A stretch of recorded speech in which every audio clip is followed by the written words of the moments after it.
लाल सलाम।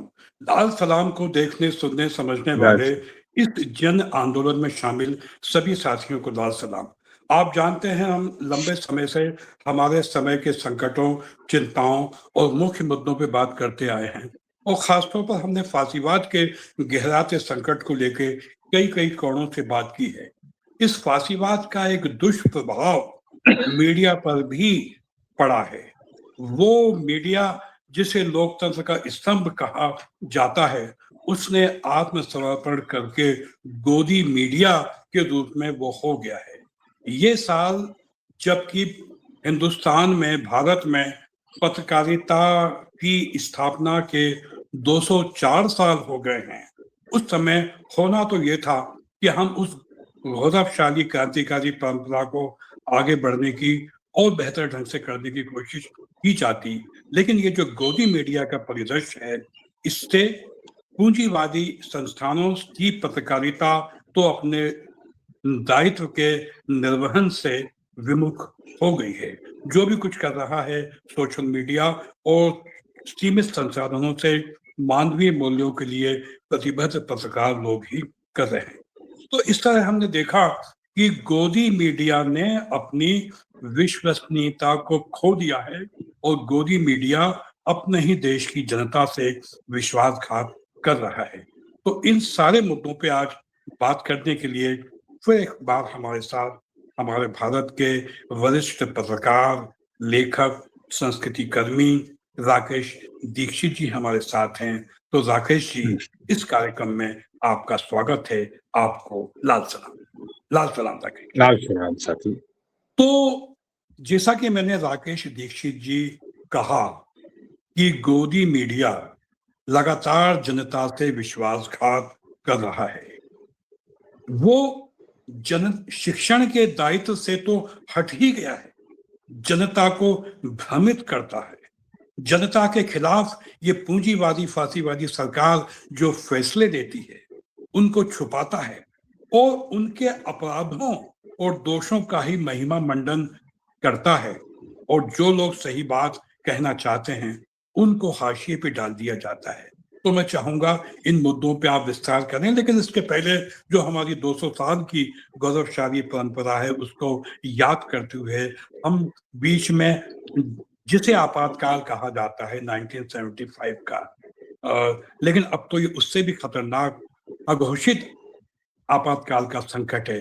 तो उस समय का भी मीडिया की जिम्मेदारी परिदृश्य, उसके बाद आज का जो परिदृश्य है, मैं चाहूंगा इन सारे मुद्दों पे विस्तार से आप बात करें।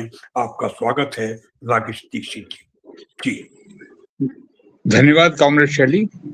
आपने बहुत उपयुक्त मुद्दा उठाया है और ये बेहद चिंता का विषय है आज हमारे सबके सामने, और खास तौर पे तब जबकि हम हिंदी पत्रकारिता के 200 वर्ष पूरे होने के उत्सव यहाँ वहाँ मना रहे हैं। देखिए, 200 साल पहले जो पत्रकारिता शुरू हुई थी वो उद्दंडमार्तन से शुरू हुई थी। उस समय की पत्रकारिता छुटपुट थी, उसका कोई बहुत विस्तार नहीं था। आजादी के समय, आजादी की लड़ाई के समय जो पत्रकारिता थी, खासतौर पे महात्मा गांधी के पेपर था, या कर्मवीर था माखनलाल चतुर्वेदी का, या फिर नवीन जी का पेपर था, या गणेश शंकर विद्यार्थी जी का पेपर था जिसमें शहीद भगत सिंह ने भी काम किया था। तो ये लोग ऐसे अखबार के जरिए एक क्रांति लाना चाहते थे। उस समय अखबार का मुख्य उद्देश्य जन जागरण था, जनता को चेतना को जगाना था। आजादी के बाद ऐसा नहीं है कि पूंजीवादी शक्तियों ने अखबारों पे कब्जा 2014 के बाद ही किया है। आजादी के बाद से ही जो तमाम बड़े पेपर हैं, चाहे इंडियन एक्सप्रेस हो, चाहे हिंदुस्तान टाइम्स हो, या टाइम्स ऑफ इंडिया हो, ये इस तरह के अखबार है, या प्रादेशिक स्तर पर भी जो अखबार है, उन पर भी छोटे बड़े पूंजीपतियों का ही कब्जा रहा है। लेकिन सवाल ये था कि उस समय उन पूंजीपतियों को चूंकि अपने मुनाफा देखना था, उनको मालूम था कि जनता की किस तरह की सोच है, किस तरह के मुद्दों से उसे प्रभावित किया जा सकता है। तो उस समय जनता की सोच थी वो एक सेक्युलरिज्म को आगे बढ़ाने की थी, हिंदू मुस्लिम विवादों से परे देश को आगे ले जाने की थी, पूंजीवाद के खिलाफ मजदूर आंदोलन को एक लगातार समर्पण और समर्थन मिलता रहा है। तो ये पूंजीवादी जो मालिक होते थे, उनकी इच्छा हो या ना हो, लेकिन उन्हें ऐसे मूल्यों और ऐसी स्थापनाओं को आगे बढ़ाने की मजबूरी थी और उसी के तहत वे पत्रकार चुने जाते थे, ऐसे पत्रकार चुने जाते थे जो कि सेक्युलर वैल्यूज को हमारे आगे बढ़ाए, प्रो लेबर कामों को आगे बढ़ाए, क्योंकि जनता उन्हीं को पसंद करती थी।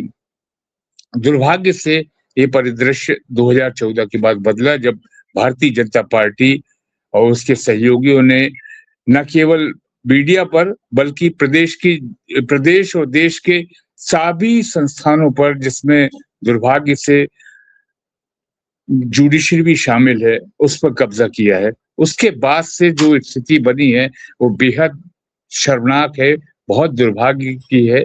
अब इसके बाद में पूंजीपतियों को और उनके पत्रकारों को, वो दोनों एक राय हो गए हैं। पहले एक कॉन्फ्लिक्ट रहता था क्योंकि पत्रकारों का एक दबाव होता था, रीडर का दबाव होता था कि आपको इस लाइन पर चलना है। अमूमन जो ज्यादातर रीडर है वो इस बात को पसंद नहीं करते थे कि एक क्रोनी कैपिटलिज्म को या एक तरह की सांप्रदायिकता से प्रभावित पत्रकारिता को आगे बढ़ाया जाए, क्योंकि रीडर अंततः रीडर ही अखबार की लोकप्रियता को डिसाइड करता है।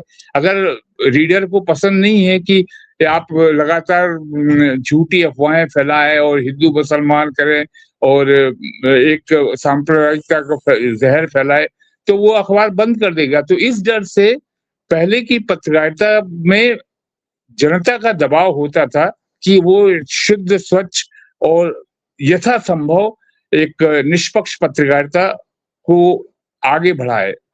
दुर्भाग्य से 2014 के बाद में ऐसी परिस्थितियां बना दी गई है, जानबूझ के बना दी गई हैं, षड्यंत्र पूर्वक बना दी गई है कि अब जनता की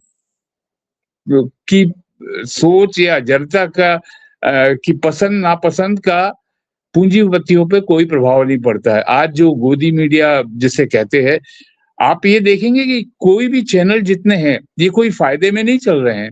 ये कोई रीडर्स या व्यूअर्स की चॉइस के चैनल नहीं है। अभी मैं लिविंग इंडिया मीडिया का वो देख रहा था, हिसाब किताब देख रहा था, 89 करोड़ रुपए का घाटा है इस वर्ष उनको, इंडिया टुडे ग्रुप को, जो इतना बड़ा ग्रुप है। लगभग यही स्थिति बाकी चैनलों की भी है। अखबारों की अभी अलबत्ता इतनी बुरी स्थिति नहीं है, क्योंकि उनके पास में सरकारी विज्ञापनों का अकूत धन मिल जाता है जो कि उनको सस्टेन करता है, और दूसरे संसाधन भी है। लेकिन अब जो रीडर्स का और चैनलों के माध्यम के नजरिए से देखें तो व्यूअर्स का सपोर्ट उन्हें नहीं मिल रहा है। लेकिन चूंकि सरकार की एक वेस्टेड इंटरेस्ट है कि वो अपने जो एजेंडा है उसको चलाए रखने के लिए इन गोदी मीडिया को अपना माध्यम बनाए, इसलिए ये चकाचौंध दिखती है। और ये चकाचौंध बहुत देर तक कायम नहीं रह पाएगी, क्योंकि अभी सोशल मीडिया का जो प्रादुर्भाव हुआ है और सोशल मीडिया की जिस तरह से पकड़ लगातार बनती जा रही है, पहले सोशल मीडिया का ऐसा लगता था कि बहुत कमजोर है और एक जो मुख्य धारा की मीडिया के असंतुष्ट लोग हैं उनमें से ही कुछ लोग जाके काम कर रहे हैं और वो बहुत दूर तक नहीं चल पाएंगे। लेकिन अब धीरे धीरे कुछ ऐसे लोग भी आ रहे हैं जो मुख्य धारा में कभी नहीं रहे, लेकिन सीधे सोशल मीडिया में आ रहे हैं, एक उद्देश्य के साथ में, एक विषय के साथ में और एक दृढ़ता के साथ में, प्रतिबद्धता के साथ में आगे आ रहे हैं। और वो इस तरह की गोदी मीडिया के अफवाहों को, इनके षड्यंत्रों को, इनके कुचक्रों का बखूबी जवाब दे रहे हैं। और अब लोग भी सोशल मीडिया पर, चाहे फेसबुक पे हो, व्हाट्सएप पे हो, खासतौर पर फेसबुक पर, जनता अब उनसे प्रभावित हो रही है। वो जान पा रही है कि ये गोदी मीडिया के जो अफवाहें हैं या कुचक्र है, उसके खिलाफ सच्चाई क्या है। तो ये एक मैं तो कहूंगा बड़ी स्वागत योग्य स्थिति बनती जा रही है। अब ये कहाँ तक पहुंचेगी ये अलग बात है, लेकिन ये है कि आज के दिन मैं अपने 40 वर्ष की पत्रकारिता के अनुभव के आधार पर कह सकता हूँ कि आज के दिन जो मुख्य धारा, तथाकथित मुख्य धारा है, उसकी विश्वसनीयता शून्य हो गई है, खासतौर पे सोशल मीडिया के उभार के बाद में और इसकी विश्वसनीयता स्थापित होने के बाद। ये आपने ठीक कहा। मैं यहाँ आपसे कुछ इन मुद्दों पर भी बात करना चाहूंगा कि आप जैसे मानवीय प्रगतिशील मूल्यों के लिए प्रतिबद्ध समाजवादी सोच के साथ काम करने वाले पत्रकारों ने एक समय इस देश के प्रतिष्ठित अखबारों में काम किया है, यह हम सब जानते हैं।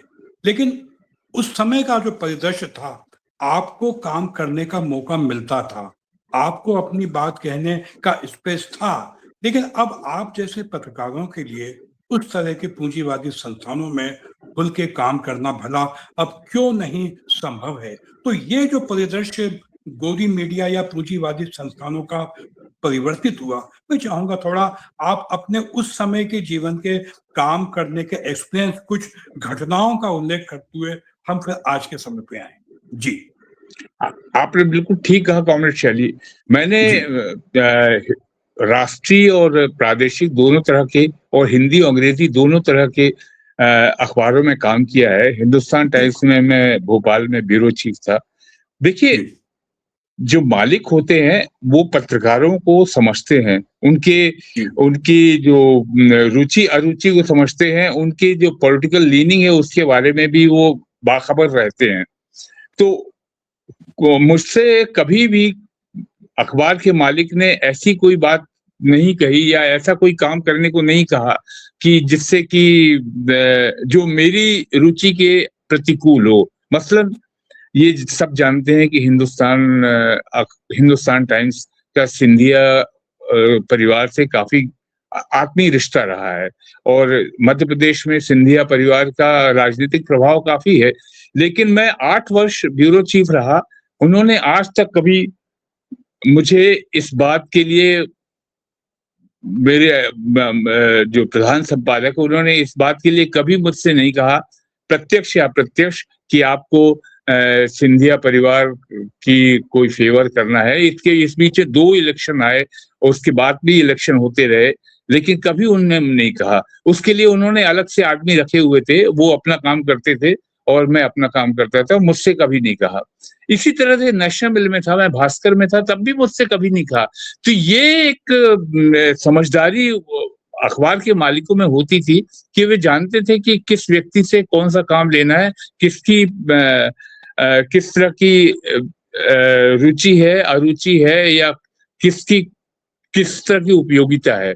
तो इस मामले में आप काम कर पाते थे, यानी आप पूंजीवादी अखबार में रहते हुए भी आप अपनी निष्ठा, अपनी प्रतिबद्धता को बनाए रखते हुए, अपनी ईमानदारी को बनाए रखते हुए और बाइज्जत रह सकते थे, सरवाइव कर सकते थे।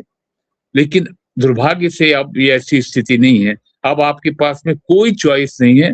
अब अगर आपके पास में ईमानदार है, सेक्युलर है, प्रतिबद्ध है, तो और एंटी एस्टैब्लिशमेंट है, तो आपके पास में कोई चारा नहीं है, क्योंकि सिवाय इसके कि आप फाका मस्ती करें और या फिर सोशल मीडिया में जो थोड़े बहुत लोग हैं उनके साथ जुड़ जाए।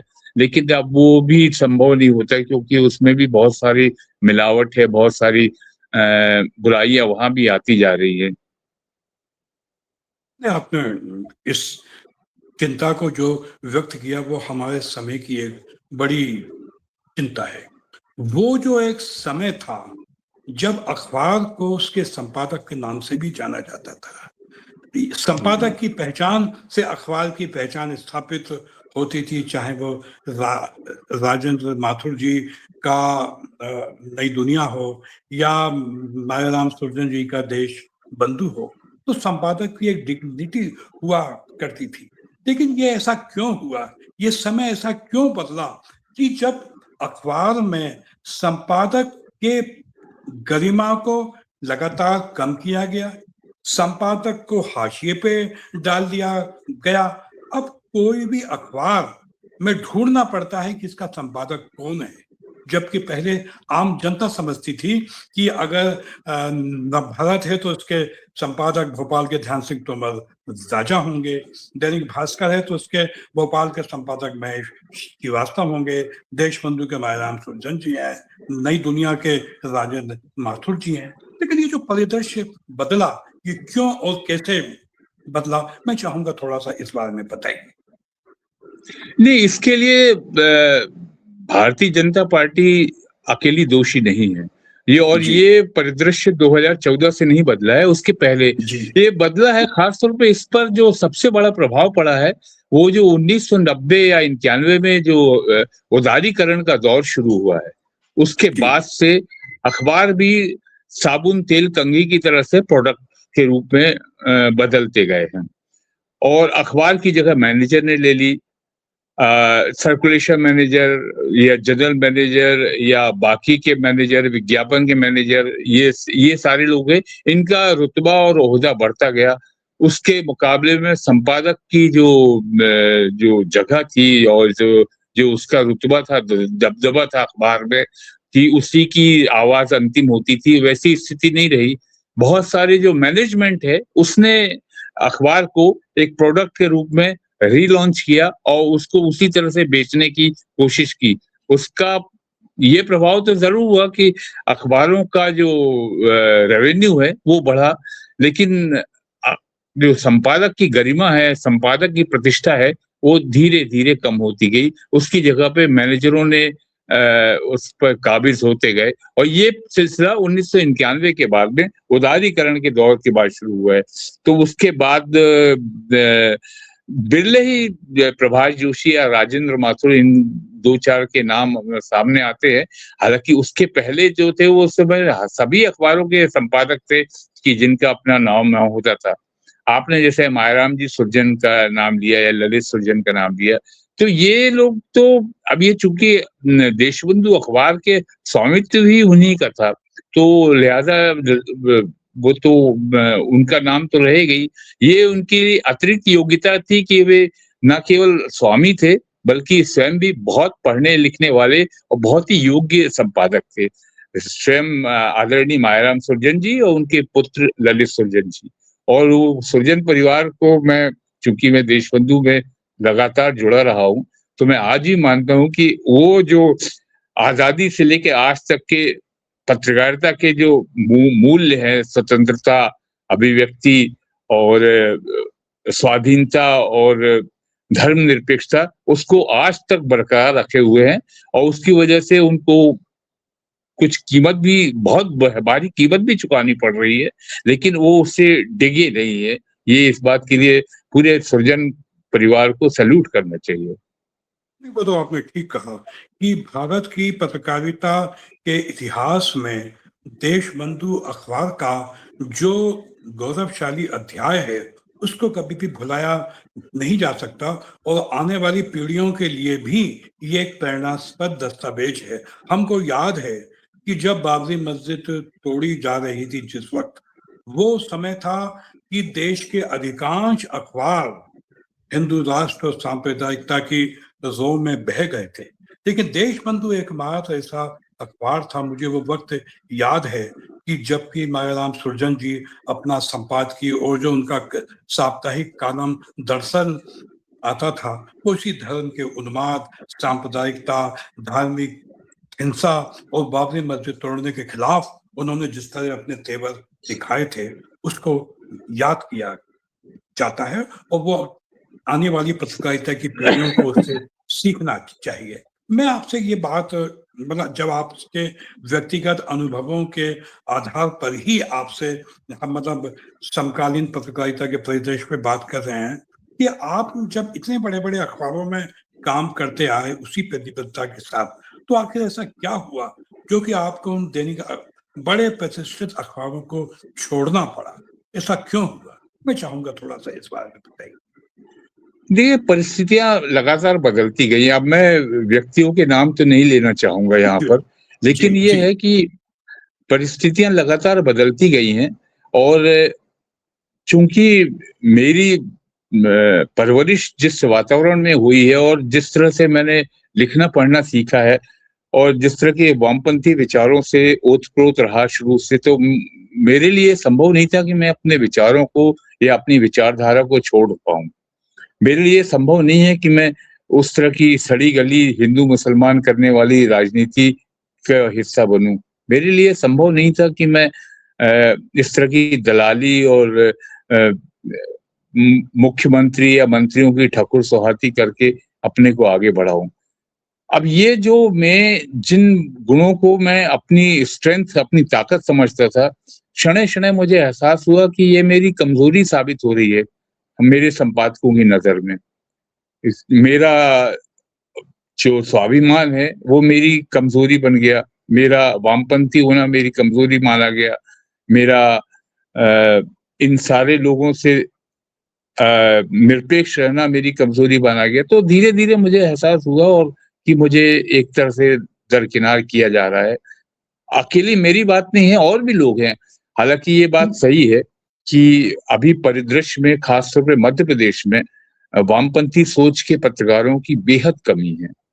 जो भी पत्रकार आए हैं 90 के बाद में, वो सारे लोग या तो उच्च वर्ग, उच्च वर्ण और जो इस तरह के जो मध्यवर्गीय परिवारों से आए हैं, जिनकी की रहन-सहन में और जिनके परिवेश में जो राम जन्मभूमि आंदोलन का बहुत गहरा असर पड़ रहा है। तो वो उनमें से अधिकांश, मैं कहूँगा खासतौर पे जो सवर्ण पत्रकार हैं, जो जिनमें ब्राह्मणों का काफी बोलबाला है, वो तो सारे के सारे भारतीय जनता पार्टी और राष्ट्रीय स्वयंसेवक संघ की विचारधारा से प्रेरित होकर आए हैं।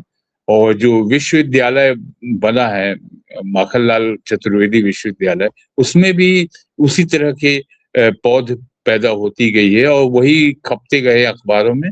उसकी वजह से एक ऐसा वातावरण बना है अखबार में, पत्रकारिता में, कि किसी वैकल्पिक सोच को, वैकल्पिक विचारधारा के लोगों को वो ऐसा स्थान नहीं मिल पाया है जिसके कि वो हकदार रहे, जिनमें एक मैं हूँ। तो मैं तो खैर अब काफी वरिष्ठ हो चुका हूँ, लेकिन इसके बाद में मैं देखता नहीं हूँ कि हमारे जो पढ़ने लिखने की अभिरुचि वाले या लगातार पढ़ते लिखते हो, या जिनकी वामपंथी सोच हो, या जो प्रो पीपल हो, या जिनमें प्रगतिशील समझदारी हो, इस तरह के पत्रकारों का तो नितांत अभाव लगातार होता गया है।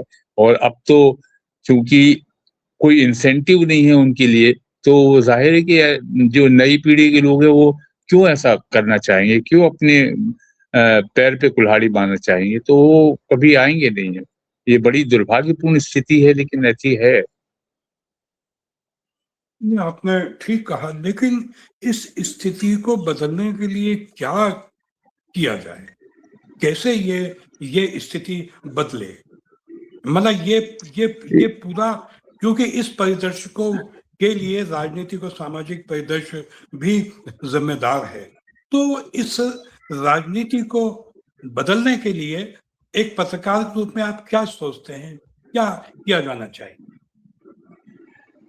इसके अलावा कि आप संघर्ष करें, खूब पढ़ें लिखें, अपने साथ के लोगों को, मैं जिनसे मिलता हूँ, जो पत्रकार मेरे संपर्क में आते हैं, मैं उनसे यही सलाह देता हूँ कि भाई, पढ़ने लिखने के अलावा कोई गुजारा नहीं है। आप ये शॉर्टकट में कि मेरे अमुक मंत्रियों से इतने संपर्क हैं, मुख्यमंत्री से मेरे, आज मैंने उसके साथ चाय पी ली, या इतने इतने अफसरों के साथ मेरे संपर्क हो गए हैं, तो ये क्षणिक सुख दे सकता है, लेकिन आपको एक अच्छे और ड्यूरेबल पत्रकार बनाने के लिए ये कोई गुण नहीं है।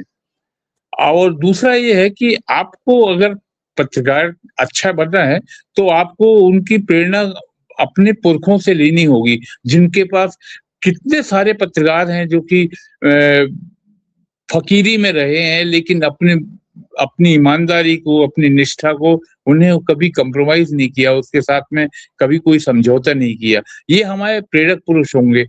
लेकिन अब ये कथित ज़ेन ज़ी का ज़माना है, लोग बहुत जल्दी आगे बढ़ना चाहते हैं, बहुत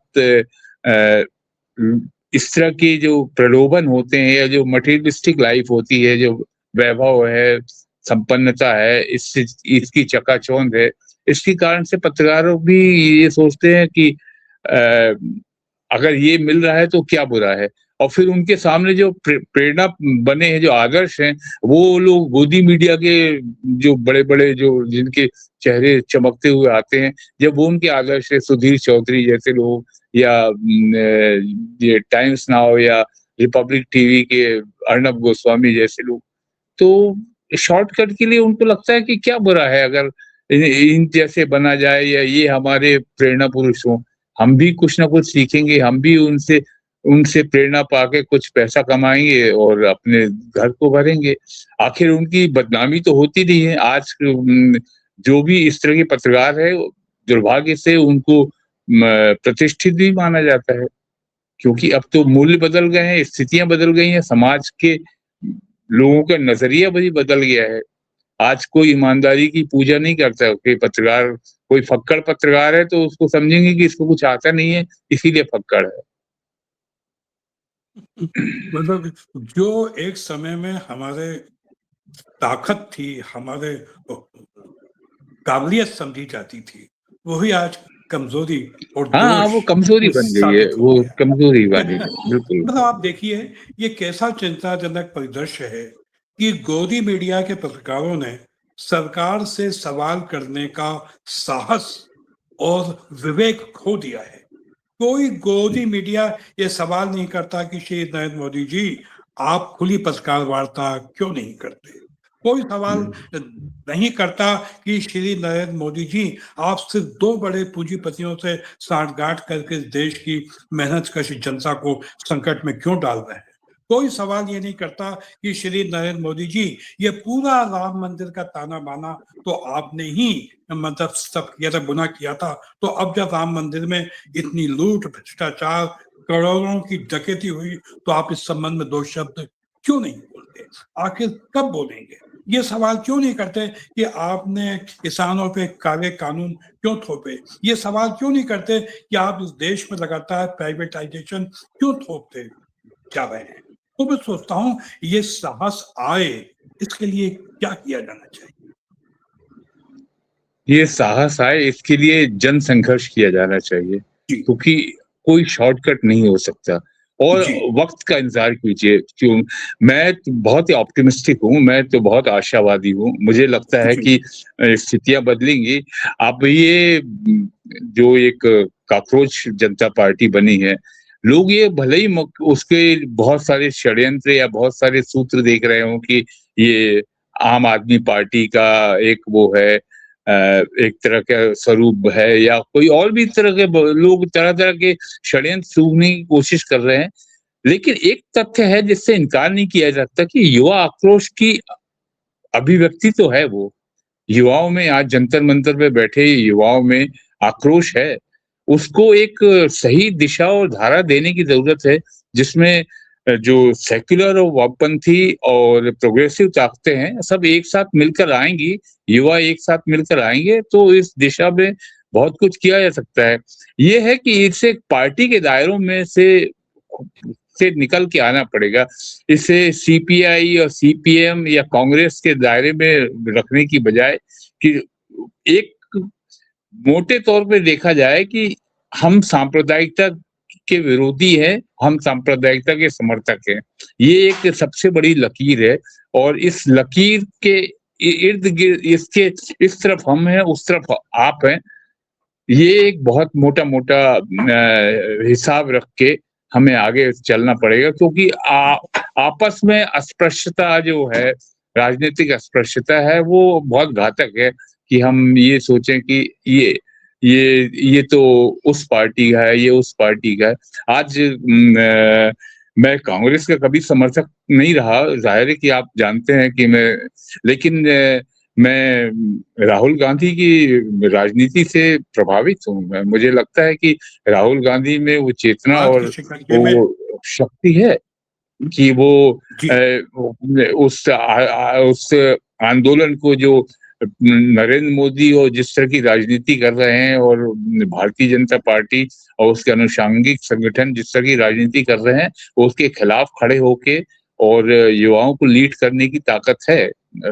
तो हमें इस समय अपने आपसी मतभेद भुलाकर इस तरह से देखना चाहिए कि हम साथ में मिलकर जहां जरूरत पड़े वहां पे अपनी आइडेंटिटी को बचाए रखें, लेकिन जहां पर खुले तौर पर इस सरकार के विरोध करने की जरूरत है, वहां पर हम सब आपस में साथ में आए, चाहे वो कांग्रेस हो, चाहे सीपीएम हो, सीपीआई हो, समाजवादी पार्टी हो, जो भी लोग हैं, हम लोग एंटी बीजेपी एक फ्रंट है, उसको सबको सब में आना चाहिए। मुझे लगता है कि इससे युवाओं को सिर्फ पत्रकारिता की दृष्टि से नहीं, एक पूरे आंदोलन की दृष्टि से आगे आना पड़ेगा। तब जब पूरा राजनीति सुधरेगी तो पत्रकारिता अपने आप सुधर जाएगी।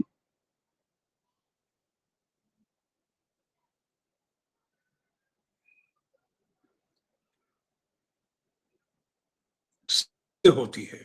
जी, ठीक कहा आपने। जी, ठीक, आपने बिल्कुल सही मुद्दों को रेखांकित आपने निश्चित रूप से राकेश जी किया। सबसे पहली बात तो ये कि ये समझा जाए कि ये खतरा है। ये खतरा क्या है, इसकी पहचान हमको फासीवाद के रूप में रेखांकित करनी होगी। फासीवाद के खतरे को समझना चाहिए।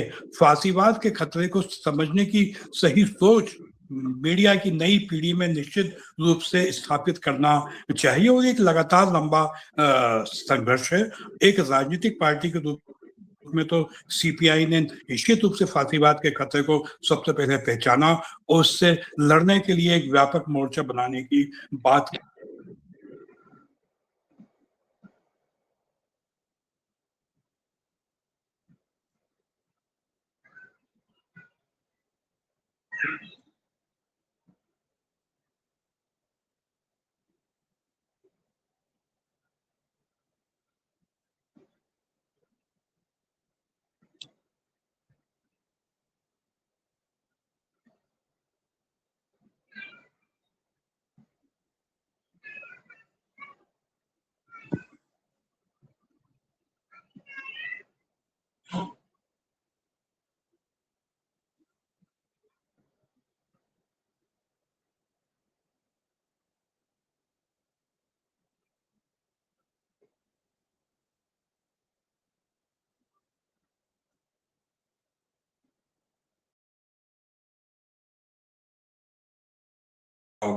पाएंगे।